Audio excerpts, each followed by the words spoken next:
Welcome back, everyone. There are DC things to look forward to in 2024, like the Batman Penguin series looks like it's going to be fire. That Creature Commando series is coming at the end of 2024. Just no movies from DC in 2024. They're taking a little break with the movies. Careful for spoilers if you have not seen Aquaman 2 yet, but at the end of the movie, Aquaman and Orm team up to defeat Kordax in Black Manta. As suspected, Black Manta was really only the mid-bad of the movie, slowly being consumed by and controlled using the Black Trident.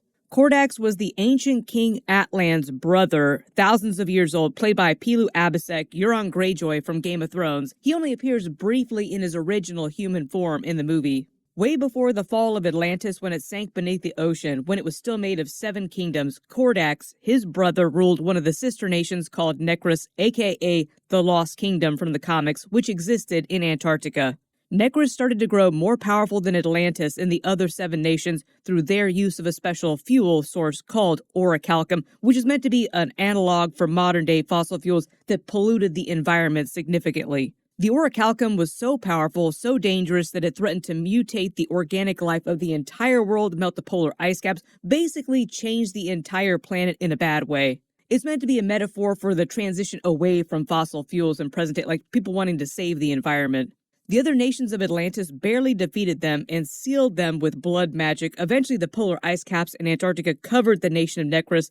Atlan struck all record of it and his brother from their records before Atlantis sank, so that effectively it became the Lost Kingdom. People just forgot about it over the centuries. Until present day, when Black Manta gets the trident, Kordax starts using the magic of it to free himself through Black Manta, using blood taken from Aquaman's royal bloodline.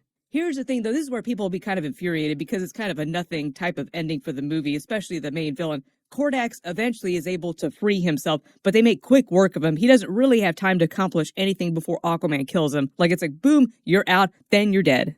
They wind up burying the Lost Kingdom again in the polar ice. He lies to the other kingdoms, telling them that Orm was killed in the battle, so he doesn't have to go back to prison, allowing him to go free, effectively, but having him stay off the radar. They basically imply that Orm will come back and help Aquaman with whoever would have been the villain of Aquaman 3 had they done a third movie.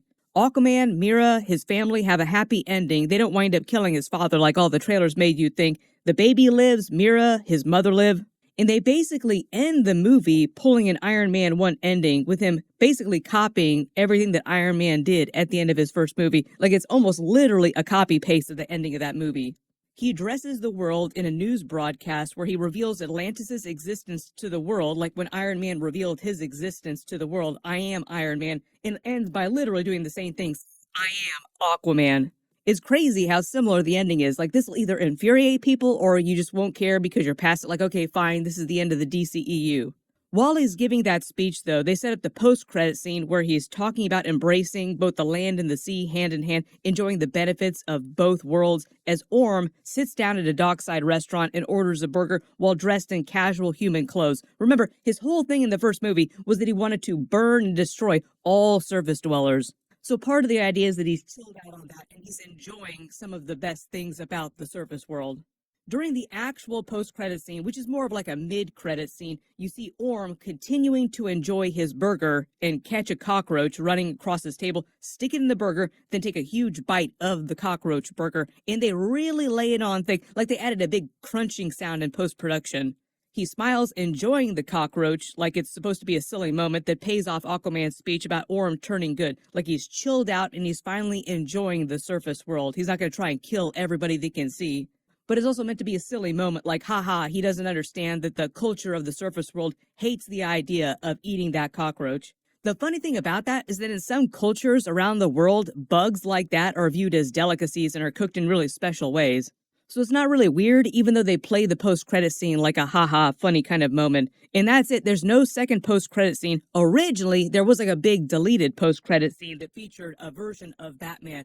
You probably saw this because Jason Momoa revealed it months and months ago. Like, oops, I wasn't supposed to tell everybody we're going to have Batman at the end of our movie. They filmed 2 different Batman post-credit scenes with 2 different versions of Batman meant to set up their future Crisis on Infinite Earth's 10-year movie plan that the previous regime before James Gunn had been hired to develop.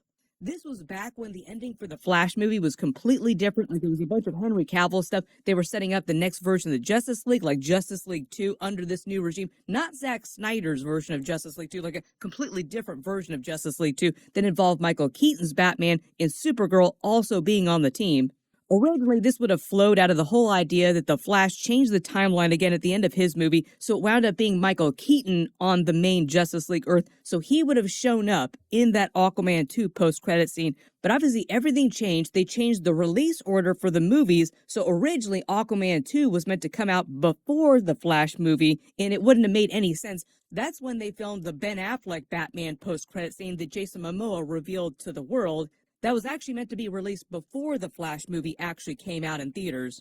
Then, as you all saw, James Gunn was hired late last year after the Black Adam movie came out, like around that same time when Henry Cavill revealed that he'd come back for a bunch more Superman stuff. Like he literally posted this video on his Instagram telling everybody that good things were coming, like they were going to be making Man of Steel 2. They had a completely different plan for the future of DC movies and all these Zack Snyderverse of Justice League characters.